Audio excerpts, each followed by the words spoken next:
Papa Abraham a beaucoup d'enfants. Papa Abraham a beaucoup d'enfants. Et je suis l'un d'eux, et toi-même aussi.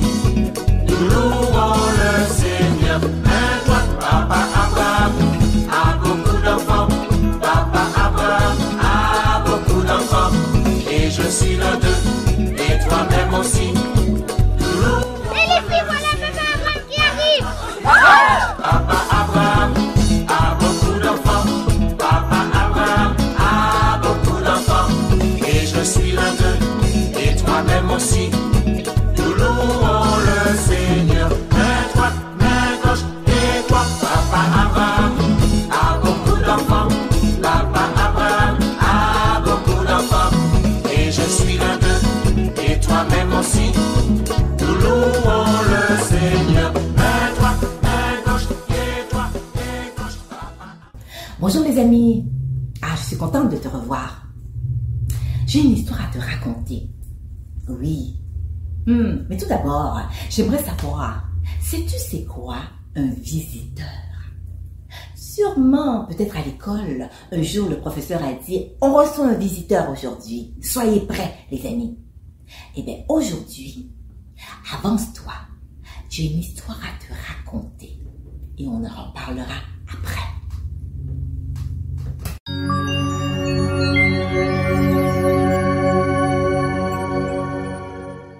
Un pasteur parlait le soir à un de ses responsables. Avez-vous remarqué? Alors, le responsable se demande de qui il parle. Avez-vous remarqué ce vieux avec des vêtements râpés qui vient chaque jour à midi? Il court à l'hôtel et aussitôt repart. Cela m'inquiète, d'autant plus que nous avons des objets de valeur. Tâchez un peu de le questionner. Alors le lendemain matin, un de ses responsables attendit le vieillard et l'approcha. Et vous là-bas, là, dites-moi, pourquoi vous venez à l'église? Vous venez, vous courez aussitôt à l'hôtel et vous repartez aussitôt. Alors le vieillard le répondit, c'est pour prier. C'est pour prier. Pour prier? Mais cela ne dure pas longtemps, vos prières. Alors, qu'est-ce que cela signifie? C'est exact. Je ne fais pas de grandes prières. Je ne sais pas faire des grandes prières. Je viens chaque jour à midi. Et je ne fais que dire simplement Jésus, c'est Simon. Jésus, c'est Simon. Oui, c'est une petite prière, mais je sens qu'il m'entend. Oui, je sens qu'il m'entend. Alors, peu de temps après, le vieux monsieur se fait renverser par un camion. Boum! Et il se fait soigner à l'hôpital. Mais vous avez l'air toujours heureux, vous, malgré les malheurs qui vous arrivent, dit l'infirmière. Comment ne pourrais-je pas l'être? Grâce à mon visiteur. Oui, mon visiteur. Un visiteur? Surprise, l'infirmière. Comment un visiteur? Il n'y a guère de visiteurs ici, je ne le vois pas. Et quand est-ce qu'il vient? Votre visiteur? Chaque jour, à midi, il est au pied de mon lit. Oui. Et il me dit, Simon, c'est Jésus.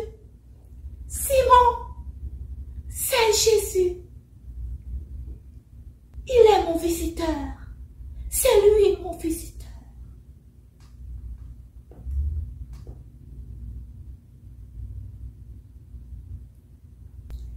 D'après toi, commençons par le pasteur. Oui. Sais-tu c'est quoi un pasteur? Non? Oui? Peut-être? Entendu? Parler? Eh bien, un pasteur, c'est une personne que Dieu a choisie, en fait, pour s'occuper de l'Église, de son Église, en fait. Parce que c'est l'Église de Dieu, hein? Alors, de son Église. Alors, il gère au niveau pastoral, au niveau financier, il s'assure que tout soit en bonne uniforme, il s'assure qu'il y a de la bonne harmonie aussi entre tout le monde. Alors, il s'assure que vraiment tout le monde se sent bien. Alors, c'est un pasteur et il s'assure surtout d'apporter la parole, c'est-à-dire d'apporter ce que le Seigneur lui donne, il l'apporte à tous les gens dans l'Église. Alors, c'est très important. C'est très, très, très important. Donc, un pasteur, c'est ça. Alors, voyons voir, d'après toi, laisse-moi te donner un exemple. Tu as maman et papa. Ce sont tes parents. Ils gèrent la maison. Peut-être que maman s'occupe de faire la nourriture, elle s'occupe strictement, elle s'occupe de faire la nourriture, elle s'occupe de prendre soin de tes vêtements. Et papa, peut-être que lui, s'occupe plus au niveau mécanique, de la voiture, financière et tout. Ou peut-être que c'est les deux qui s'occupent. Mais ils gèrent la maison pour que tu puisses te sentir bien, toi et ton frère, ou toi et ta sœur. Pas vrai? Eh ben, c'est ça. Je pourrais te dire qu'un pasteur, c'est gérer. Donc, le mot gérer, il gère, il s'occupe qu'il y ait la bonne harmonie dans l'Église et que tout le monde s'entende bien. Et aussi, il s'occupe surtout de porter la parole de Dieu. Alors, le pasteur, d'après toi, s'il a ce rôle-là, pourquoi dit-il ces choses? Pourquoi pense-t-il que ce vieillard va peut-être voler ses objets de valeur? C'est un jugement. Que veut dire un jugement? Que veut dire le mot juger?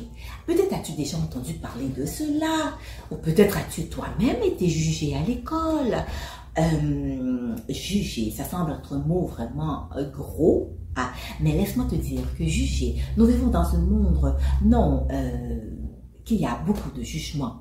Mais j'aimerais vraiment aujourd'hui prendre le temps pour parler avec toi par rapport à cette petite histoire, tu sais. Parce que juger, quand on entend être jugé, un jugement, c'est-à-dire qu'on porte une accusation parfois. Et parfois même, on porte une pensée en pensant que cette personne pense et que ce n'est pas le cas. Par rapport aux sentiments, ça peut être aussi jugé par rapport à un vêtement, comme le pasteur a jugé Simon parce qu'il avait des vêtements râpés, des vieux vêtements, alors que cela, sûrement pour lui, entrer dans l'église, il faut avoir des beaux vêtements. Alors ça, il a porté un jugement qui fait que lui, il a pensé que, attention, nous avons des grands objets, des bons objets de valeur, oh, il faut les protéger de peur que cet homme, peut-être avec ses vêtements qu'on voit sur lui, qu'il porte des vêtements râpés, peut-être qu'il va penser voler. Alors ça, c'est un jugement. Alors on porte une conclusion, on porte une accusation à une personne sans avoir parlé avec la personne, sans même connaître la personne. Et ça peut blesser quelqu'un. Et sûrement, peut-être à l'école, as-tu déjà connu cette situation? As-tu déjà peut-être été jugé sans que tu ne fasses rien? Peut-être par rapport à tes vêtements, peut-être par rapport aussi à ta forme aussi, par rapport à d'autres enfants qui te jugent. Ah, je sais. C'est très difficile de vivre comme ça. Mais regarde, si nous regardons l'histoire de Simon, Simon n'a pas porté attention à tout ce qu'on lui dit, tout ce qu'on a pensé de lui. Il est rentré à l'église parce qu'il avait quoi? Il avait un rendez-vous avec qui? Avec son visiteur. Maintenant, son visiteur, que veut dire le mot visiteur pour toi? Visiteur, ça sonne peut-être aussi un grand mot pour toi, surtout Sûrement aussi à l'école, tu as sûrement entendu le professeur dire « Nous avons un visiteur aujourd'hui en classe ». Un visiteur, c'est quoi? T'es-tu déjà rendu sûrement au musée avec tes parents, peut-être à l'école? Lorsque tu vas au musée, qu'est-ce que tu fais? Tu entres, tu es visiteur, tu viens comme visiteur, donc cela ne t'appartient pas, notamment. Bon, tu viens pour visiter, pour regarder peut-être les plantes, pour regarder peut-être un tableau, admirer un tableau de toutes belles de couleurs. Oh, que c'est beau! Hein, et tu découvres, en fait, tu découvres une animation, peut-être dans un spectacle, on t'a invité à un spectacle, tu es visiteur, tu viens pour contempler, pour regarder. Alors, c'est ça un visiteur. Alors Simon, lui, ce qu'on a compris dans l'histoire, c'est qu'il se pressait à rentrer à l'église. Quels que soient les vêtements qu'il portait, ça ne le dérangeait pas du tout. Voyez-vous, il ne se tenait pas compte des jugements qu'on porte de lui. Il se précipitait à l'autel quand on dit autel, alors pour parler au Seigneur dans un petit coin qu'il peut lui-même parler, c'est-à-dire prier. Alors, notamment déjà, il pouvait pas faire des grandes prières comme il dit. Il fallait simplement dire Simon, c'est Jésus. Pour lui, cela voulait tout dire pour lui. Simon, c'est Jésus. Donc, il faisait voir au visiteur qu'il était là. Il était là. Il est là pour le visiteur. Il vient pour écouter ce que le visiteur a à lui dire. Alors, toi, un visiteur pour toi, qu'est-ce que cela représente? Alors, le visiteur dans cette histoire, pour toi, peut-être un visiteur, c'est quelqu'un que tu invites à un spectacle, quelqu'un que papa et maman invitent à la maison, c'est quelqu'un de nouveau. Mais pour Simon, le visiteur représente Jésus. Et le visiteur a fait quelque chose de spécial pour lui, pas vrai? En fait, qu'est-ce qui est arrivé à Simon? Parce que Simon en a parlé. C'est là qu'on a connu qui était son visiteur. Un camion l'a renversé, boum, dans la rue. Et après, il s'est retrouvé à l'hôpital. Et lorsqu'il s'est retrouvé à l'hôpital, que s'est-il passé? Il n'a pas caché ce visiteur, hein? Non, il lui a parlé, il lui a dit à l'infirmière. Il a dit à l'infirmière que c'est grâce à cet visiteur qu'il est de bonne humeur, qu'il est joyeux, qu'il n'a pas de peur, qu'il n'a pas de crainte, qu'il n'est pas triste. Parce que l'infirmière lui a bien demandé.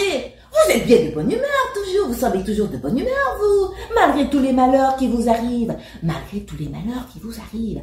Parfois, les amis, hein, parfois dans la vie, il arrive tant de situations. Peut-être, il arrive des situations à papa et maman aussi. Mais peut-être que toi aussi, ça t'est arrivé des situations. Mais regarde le cas de Simon. Parfois c'est difficile, hein? Mais lorsqu'on invite Jésus, qui est le visiteur pour Simon, quel que soit ce qui t'arrive dans ta vie, dans ta situation, dans une situation, quel que soit comment tu te sens, et si maman et papa est occupés, n'ont pas le temps, tu peux te retrouver dans ta chambre et parler, inviter ce visiteur. Ce visiteur, comme Simon l'a appelé, Jésus. C'est Jésus le visiteur. Alors, on sait c'est quoi le visiteur, hein? Alors la personne qui est un visiteur, qu'est-ce qu'il fait? Il vient, il visite, il regarde autour de lui, il admire. Alors si ce visiteur pour Simon est Jésus, ça veut dire que Jésus est dans son cœur et Jésus visite son cœur chaque jour à Simon. Jésus le console, Jésus le guérit, Jésus le protège. Alors, ce visiteur qui est Jésus peut être toi aussi un visiteur dans ton petit cœur. Il peut venir chaque jour. Si un jour tu te sens triste, si un jour que maman et papa sont pas là pour te parler, eh bien, ne reste pas ainsi. Retrouve-toi dans ta chambre, dans un petit coin et parle à Jésus. Invite ce visiteur qui est Jésus. Invite-le à visiter ton cœur. Lorsqu'il visitera ton cœur, il regardera tous les petits coins. Si tu as de la tristesse, il portera la joie. Si tu es malade, eh ben, il te guérira. Si tu as besoin d'être consolé, il te consolera. Comme Simon. Alors, chaque fois que tu as quelque chose qui se passe, que ce soit à l'école, tu peux te retrouver à un endroit pour inviter le visiteur qui est Jésus de venir dans ton cœur et de te consoler. Comme Simon ne savait pas faire des grandes prières, pas vrai? Qu'est-ce que Simon faisait, lui? Il disait simplement, Jésus, c'est Simon. Jésus, c'est Simon. c'est une petite prière, mais il était convaincu que Jésus entendait sa prière. Alors, je peux te dire et te dire que lorsque tu invites Jésus comme visiteur dans ton cœur, à visiter ton cœur, c'est-à-dire que chaque fois que tu es triste, il est là, il visite ton cœur et il le remplace la tristesse par la joie. Chaque fois que tu as besoin d'être consolé, il est là, il visite ton cœur et il apporte la paix dans ton cœur. Invite-le. Alors, si toi, ami du monde entier, qui ne connaît pas le Seigneur Jésus, qui n'a jamais invité le Seigneur Jésus à venir visiter ton petit cœur, je t'invite, fais cette petite prière avec moi. Seigneur Jésus, je te dis merci. Merci pour ton amour que tu portes dans mon cœur. Je veux que tu sois mon sauveur personnel. Viens, visite mon cœur, sois mon visiteur, visite tout le coin de mon cœur. Lorsque je suis triste, je voudrais que tu mettes de la joie dans mon cœur. Lorsque je pleure, lorsque je ne sais plus quoi faire, j'aimerais que tu viennes et que tu consoles mon cœur, que tu visites mon cœur. Sois le visiteur de mon cœur, sois mon sauveur personnel. Seigneur Jésus, je t'aime et je te dis merci d'être mon visiteur de chaque jour dans ma vie. Je t'invite, Jésus, viens dans mon cœur. Amen. Et voilà, aussi simple que ça. Alors, Simon a donné témoignage, c'est-à-dire qu'il a parlé de Jésus à l'infirmière, hein. Alors, l'infirmière s'attendait à voir un visiteur, vraiment quelqu'un de physique, mais Simon lui a bien expliqué que vraiment le visiteur n'était pas physiquement là, mais il était dans son cœur.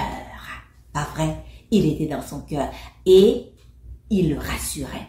Certainement que après cet accident, il se sentait peut-être triste, mais il a dit que c'est grâce à son visiteur qu'il l'a visité, qu'il l'a consolé dans son cœur et qu'il lui a apporté un message. Alors qu'il lui a dit, Simon, c'est Jésus. Simon, c'est Jésus. C'est Jésus qui l'a consolé, c'est Jésus qui lui porte la paix, c'est Jésus qui lui donne la joie. Alors, amis du monde entier, j'espère que cette histoire saura t'aider pour les prochaines situations que tu porteras dans ta vie, qui viendra dans ta vie. Et j'espère que cette histoire vraiment t'aidera, quel que soit ce qui se passe dans ta vie, t'aidera à l'école, dans la famille, peu importe ce que tu vis. Rappelle-toi de Simon, ce vieillard qui chaque fois visitait, chaque matin, chaque midi, se rendait à un endroit, à l'église, pour prier une petite prière qui disait « Jésus, c'est Simon ». Aussi simple que ça.